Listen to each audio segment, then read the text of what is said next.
The Merry Adventures of Robin Hood. Chapter 12. Robin Hood Seeks the Curtal Friar. The stout yeomen of Sherwood Forest were ever early risers of a morn, more especially when the summertime had come. For then in the freshness of the dawn the dew was always the brightest, and the song of the small birds the sweetest. Quoth Robin, "Now will I go to seek this same friar of Fountain Abbey of whom we spake yesternight, and I will take with me 4 of my good men, and these 4 shall be Little John, Will Scarlet, David of Doncaster, and Arthur a Bland. Bide the rest of you here, and Will Stutely shall be your chief while I am gone." Then straightway Robin Hood donned a fine steel coat of chain mail, over which he put on a light jacket of Lincoln green. Upon his head he clapped a steel cap, and this he covered by one of soft white leather, in which stood a nodding cock's plume. By his side he hung a good broadsword of tempered steel, the bluish blade marked all over with strange figures of dragons, winged women, and what not. A gallant sight was Robin so arrayed. I wot, the glint of steel showing here and there as the sunlight caught brightly the links of polished mail that showed beneath his green coat. So, having arrayed himself, he and the 4 yeomen set forth upon their way, Will Scarlet taking the lead, for he knew better than the others whither to go. Thus, mile after mile, they strode along, now across a brawling stream, now along a sunlit road, now adown some sweet forest path, over which the trees met in green and rustling canopy, and at the end of which a herd of startled deer dashed away, with rattle of leaves and crackle of branches. Onward they walked with song and jest and laughter till noontide was past, when at last they came to the banks of a wide, glassy, and lily-padded stream. Here a broad, beaten path stretched along beside the banks, on which path labored the horses that tugged at the slow-moving barges, laden with barley meal or what not, from the countryside to the many-towered town. But now, in the hot silence of the midday, no horse was seen nor any man besides themselves. Behind them and before them stretched the river, its placid bosom ruffled here and there by the purple dusk of a small breeze.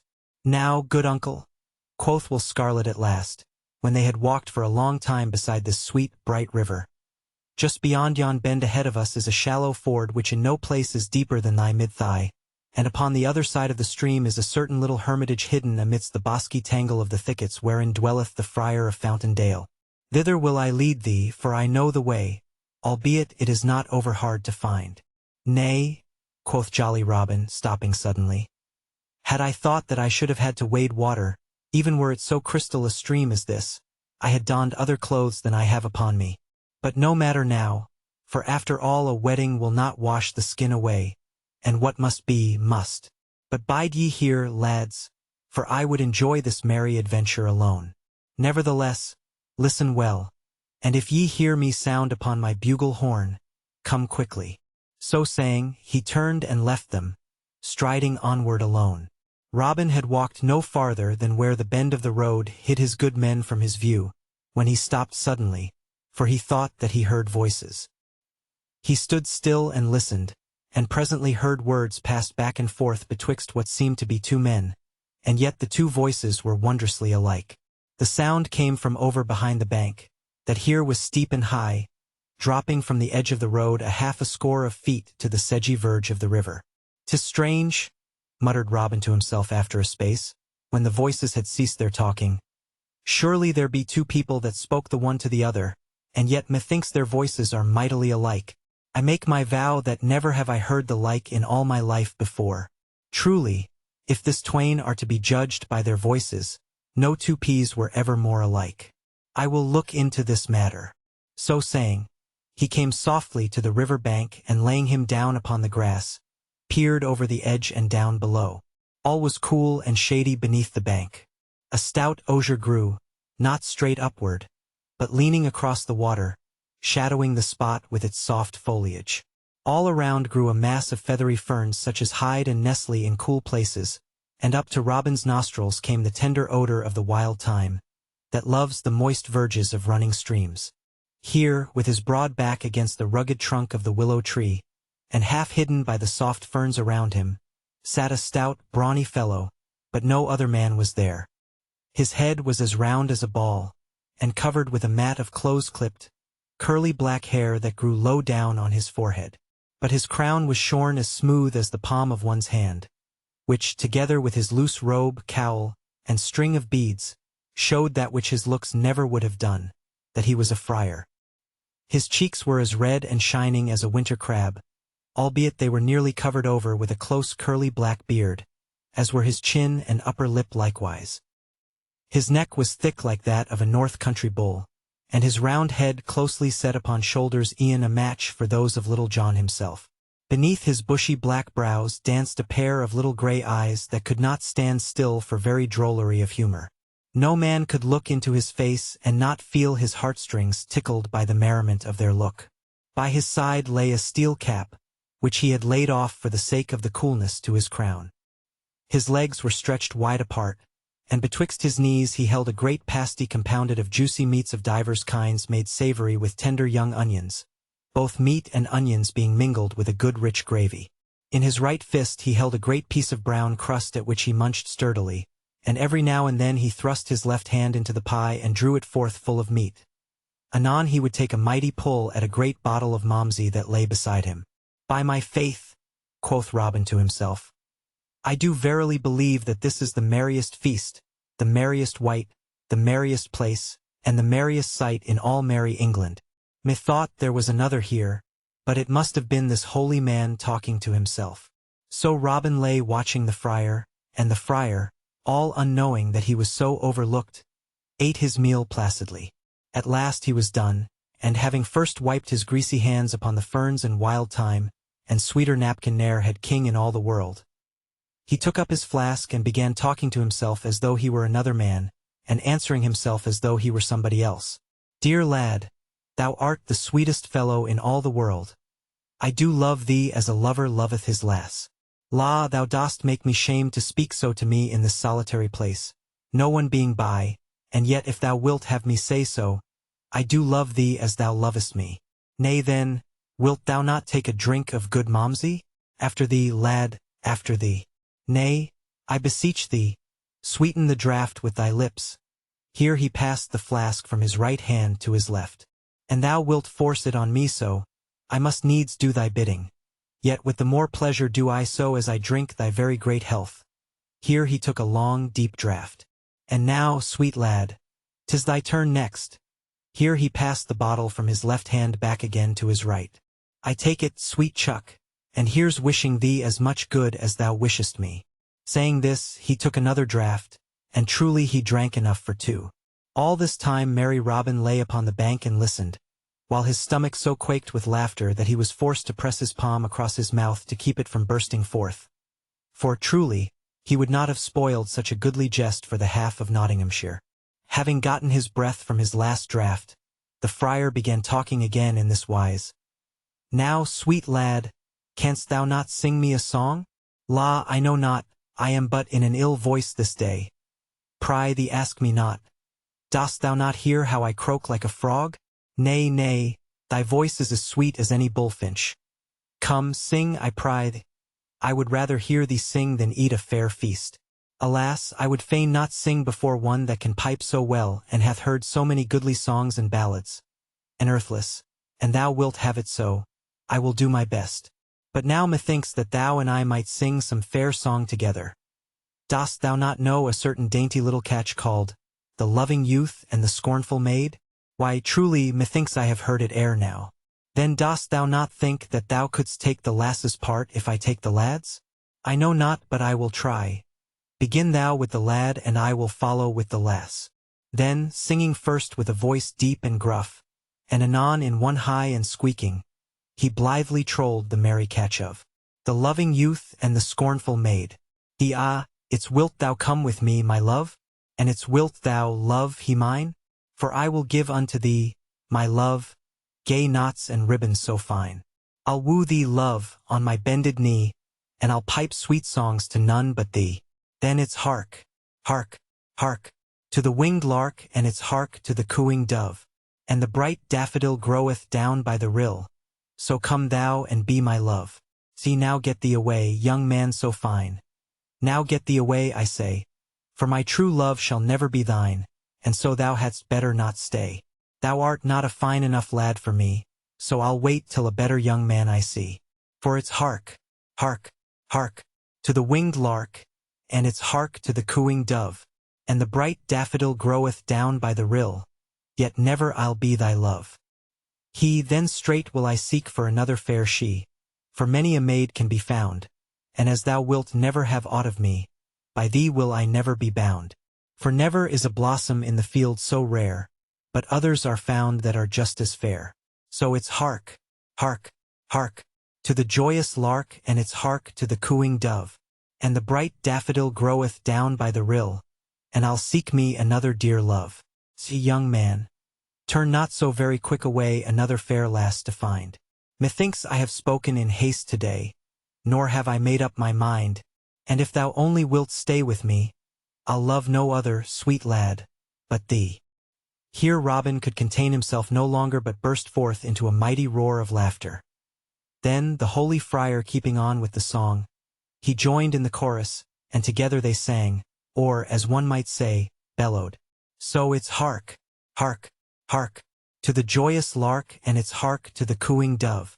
For the bright daffodil groweth down by the rill, and I'll be thine own true love. So they sang together, for the stout friar did not seem to have heard Robin's laughter. Neither did he seem to know that the yeoman had joined in with the song.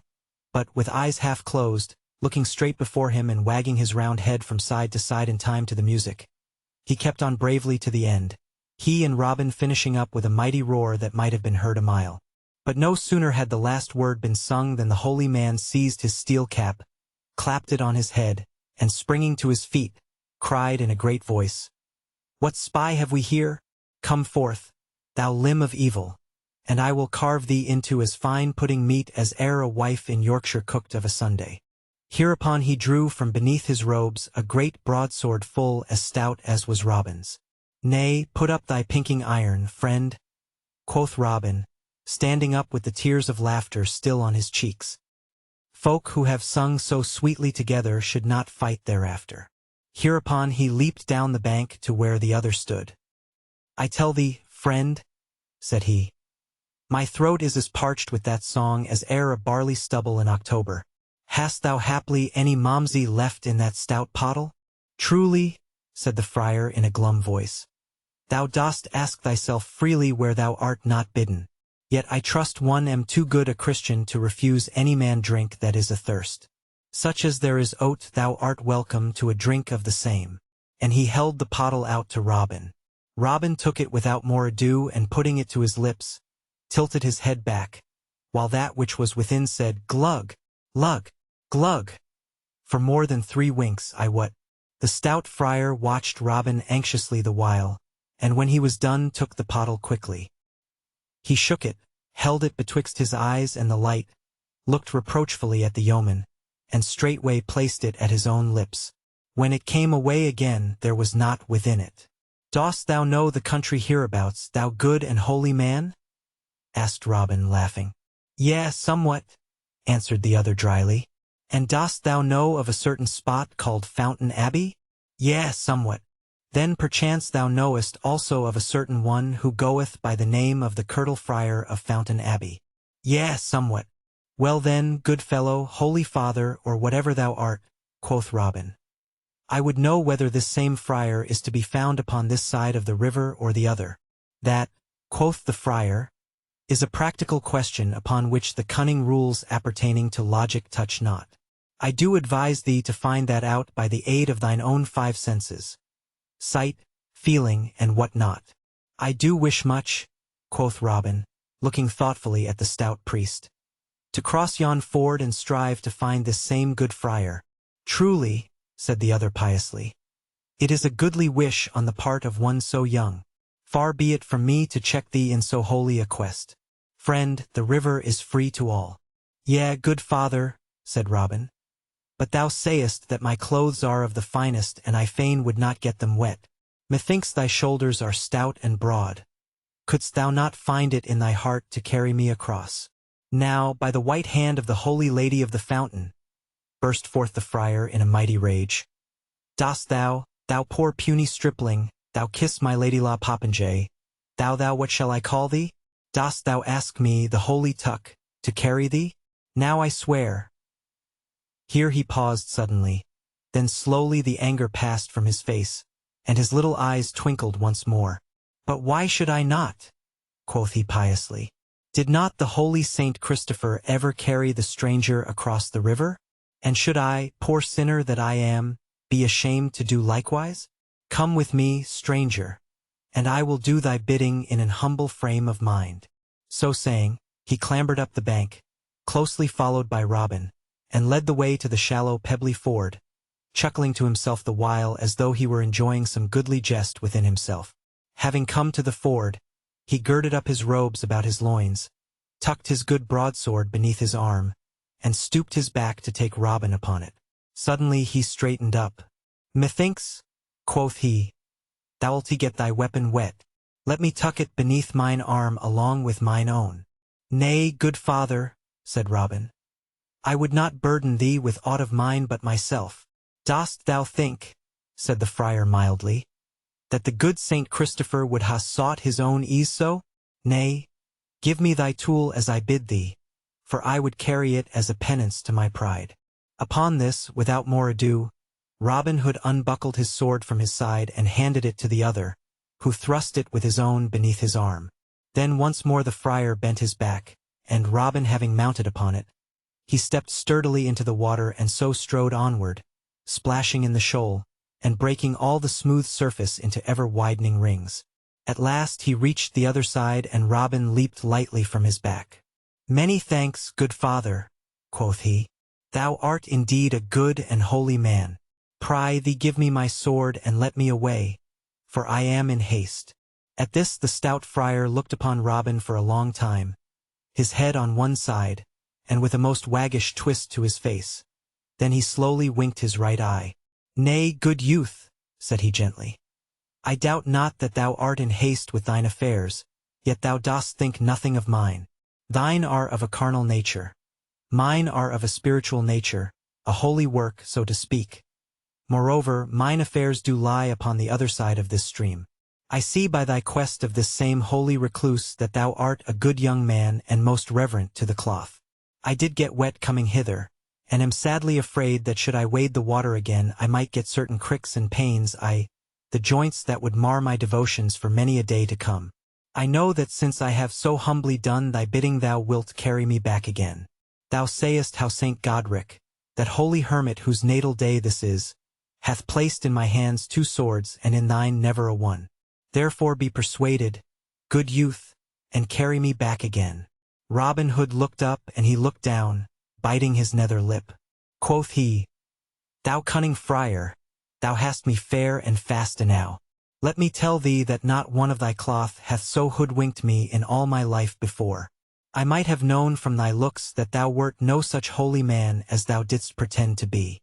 "Nay," interrupted the friar, "I bid thee speak not so scurrilously neither, lest thou mayst perchance feel the prick of an inch or so of blue steel." "Tut, tut," said Robin. "Speak not so, friar. The loser hath ever the right to use his tongue as he doth list. Give me my sword. I do promise to carry thee back straightway. Nay, I will not lift the weapon against thee." "Marry, come up," quoth the friar. "I fear thee not, fellow. Here is thy skewer, and get thyself presently ready, for I would hasten back." So Robin took his sword again and buckled it at his side. Then he bent his stout back and took the friar upon it. Now I wot Robin Hood had a heavier load to carry in the friar than the friar had in him. Moreover, he did not know the ford, so he went stumbling among the stones, now stepping into a deep hole, and now nearly tripping over a boulder, while the sweat ran down his face in beads from the hardness of his journey and the heaviness of his load. Meantime, the friar kept digging his heels into Robin's sides and bidding him hasten, calling him many ill names the while. To all this Robin answered never a word, but, having softly felt around till he found the buckle of the belt that held the friar's sword, he worked slyly at the fastenings, seeking to loosen them.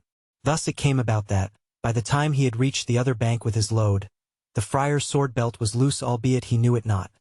So when Robin stood on dry land and the friar leaped from his back, the yeoman gripped hold of the sword so that blade, sheath, and strap came away from the holy man, leaving him without a weapon. "Now then," quoth merry Robin, panting as he spake and wiping the sweat from his brow, "I have thee, fellow. This time that same saint of whom thou didst speak but now hath delivered 2 swords into my hand, and hath stripped thine away from thee. Now if thou dost not carry me back, and that speedily, I swear I will prick thy skin till it is as full of holes as a slashed doublet. The good friar said not a word for a while, but he looked at Robin with a grim look. Now, said he at last, I did think that thy wits were of the heavy sort, and knew not that thou wert so cunning. Truly, thou hast me upon the hip. Give me my sword, and I promise not to draw it against thee save in self-defense. Also, I promise to do thy bidding and take thee upon my back and carry thee. So jolly Robin gave him his sword again, which the friar buckled to his side, and this time looked to it that it was more secure in its fastenings. Then tucking up his robes once more, he took Robin Hood upon his back and without a word stepped into the water, and so waded on in silence while Robin sat laughing upon his back. At last he reached the middle of the ford where the water was deepest. Here he stopped for a moment, and then, with a sudden lift of his hand and heave of his shoulders, fairly shot Robin over his head as though he were a sack of grain. Down went Robin into the water with a mighty splash. There, quoth the holy man, calmly turning back again to the shore, let that cool thy hot spirit if it may. Meantime, after much splashing, Robin had gotten to his feet and stood gazing about him all bewildered, the water running from him in pretty little rills. At last he shot the water out of his ears and spat some out of his mouth, and, gathering his scattered wits together, saw the stout friar standing on the bank and laughing. Then what was Robin Hood a madman? Stay, thou villain, roared he. I am after thee straight, and if I do not carve thy brawn for thee this day, may I never lift finger again. So saying, he dashed, splashing, to the bank. Thou needst not hasten thyself unduly, quoth the stout friar. Fear not, I will abide here, and if thou dost not cry alack ere long time is gone, may I never more peep through the brake at a fallow deer. And now Robin, having reached the bank, began, without more ado, to roll up his sleeves above his wrists. The friar, also, tucked his robes more about him, showing a great stout arm on which the muscles stood out like humps of an aged tree. Then Robin saw what he had not wot of before, that the friar had also a coat of chain mail beneath his gown. Look to thyself, cried Robin, drawing his good sword. Ay, marry, quoth the friar, who held his already in his hand. So, without more ado, they came together, and thereupon began a fierce and mighty battle. Right and left, and up and down and back and forth they fought. The swords flashed in the sun and then met with a clash that sounded far and near. I wot this was no playful bout at quarterstaff, but a grim and serious fight of real earnest. Thus they strove for an hour or more, pausing every now and then to rest, at which times each looked at the other with wonder, and thought that never had he seen so stout a fellow. Then once again they would go at it more fiercely than ever. Yet in all this time neither had harmed the other nor caused his blood to flow. At last merry Robin cried, Hold thy hand, good friend! Whereupon both lowered their swords. Now I crave a boon ere we begin again, quoth Robin, wiping the sweat from his brow. For they had striven so long that he began to think that it would be an ill-done thing either to be smitten himself or to smite so stout and brave a fellow. What wouldst thou have of me? asked the friar. Only this, quoth Robin, that thou wilt let me blow thrice upon my bugle horn. The friar bent his brows and looked shrewdly at Robin Hood. Now I do verily think that thou hast some cunning trick in this, quoth he. Ne earthless, I fear thee not, and will let thee have thy wish, providing thou wilt also let me blow thrice upon this little whistle. With all my heart, quoth Robin. So here goes for one. So saying, he raised his silver horn to his lips and blew thrice upon it, clear and high. Meantime, the friar stood watching keenly for what might come to pass, holding in his fingers the while a pretty silver whistle, such as knights use for calling their hawks back to their wrists, which whistle always hung at his girdle along with his rosary.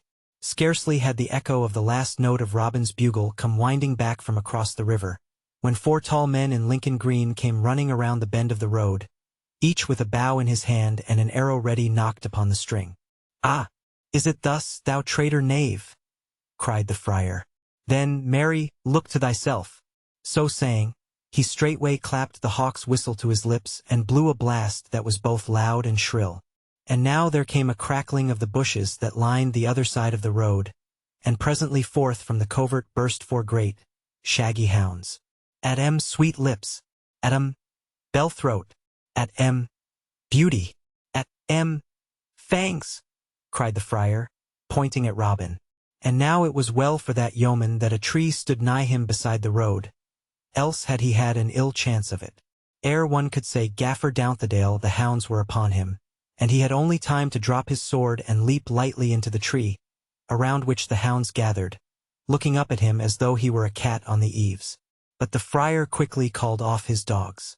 At cried he, pointing down the road to where the yeomen were standing stock still with wonder of what they saw. As the hawk darts down upon its quarry, so sped the four dogs at the yeoman. But when the four men saw the hounds so coming, all with one accord, saving only Will Scarlet, drew each man his goose feather to his ear and let fly his shaft. And now the old ballad telleth of a wondrous thing that happened. For thus it says, that each dog so shot at leaped lightly aside, and as the arrow passed him whistling, caught it in his mouth and bit it in twain. Now it would have been an ill day for these four good fellows, had not Will Scarlet stepped before the others and met the hounds as they came rushing. Why, how now, Fangs? Cried he sternly. Down, Beauty! Down, Sirrah! What means this? At the sound of his voice each dog shrank back quickly and then straightway came to him and licked his hands and fawned upon him, as is the wont of dogs that meet one they know. Then the four yeomen came forward, the hounds leaping around Will Scarlet joyously. Why, how now? Cried the stout friar. What means this? Art thou wizard to turn those wolves into lambs? Ha! Cried he when they had come still nearer. Can I trust mine eyes? What means it that I see young Master William Gamwell in such company? Nay, Tuck, said the young man, as the four came forward to where Robin was now clambering down from the tree in which he had been roosting, he having seen that all danger was over for the time. Nay, Tuck, my name is no longer Will Gamwell, but Will Scarlet, and this is my good uncle Robin Hood with whom I am abiding just now. Truly, good master, said the friar, looking somewhat abashed and reaching out his great palm to Robin. I ha oft heard thy name both sung and spoken of, but I never thought to meet thee in battle. I crave thy forgiveness, and do wonder not that I found so stout a man against me. Truly, most holy father, said Little John, I am more thankful than e'er I was in all my life before that our good friend Scarlet knew thee and thy dogs. I tell thee seriously that I felt my heart crumble away from me when I saw my shaft so miss its aim, and those great beasts of thine coming straight at me. Thou mayst indeed be thankful, friend, said the friar gravely. But, Master Will, how cometh it that thou dost now abide in Sherwood? Why, Tuck, dost thou not know of my ill happening with my father's steward? Answered Scarlet. Yea, truly, yet I knew not that thou wert in hiding because of it. Marry, the times are all awry when a gentleman must lie hidden for so small a thing. But we are losing time, quoth Robin, and I have yet to find that same curtal friar. Why, uncle, thou hast not far to go, said Will Scarlet, pointing to the friar, for there he stands beside thee. How? Quoth Robin. Art thou the man that I have been at such pains to seek all day, and have got such a ducking for? Why, truly, said the friar demurely. Some do call me the curtal friar of Fountaindale. Others again call me in jest the abbot of Fountain Abbey. Others still again call me simple Friar Tuck. I like the last name best, quoth Robin, for it doth slip more glibly off the tongue. But why didst thou not tell me thou wert he I sought, instead of sending me searching for black moonbeams? Why, truly, thou didst not ask me, good master, quoth stout Tuck. But what didst thou desire of me? Nay, quoth Robin, the day groweth late, and we cannot stand longer talking here. Come back with us to Sherwood, and I will unfold all to thee as we travel along. So, without tarrying longer, they all departed, with the stout dogs at their heels, and wended their way back to Sherwood again. But it was long past nightfall ere they reached the greenwood tree. Now listen, for next I will tell how Robin Hood compassed the happiness of two young lovers, aided by the merry Friar Tuck of Fountaindale.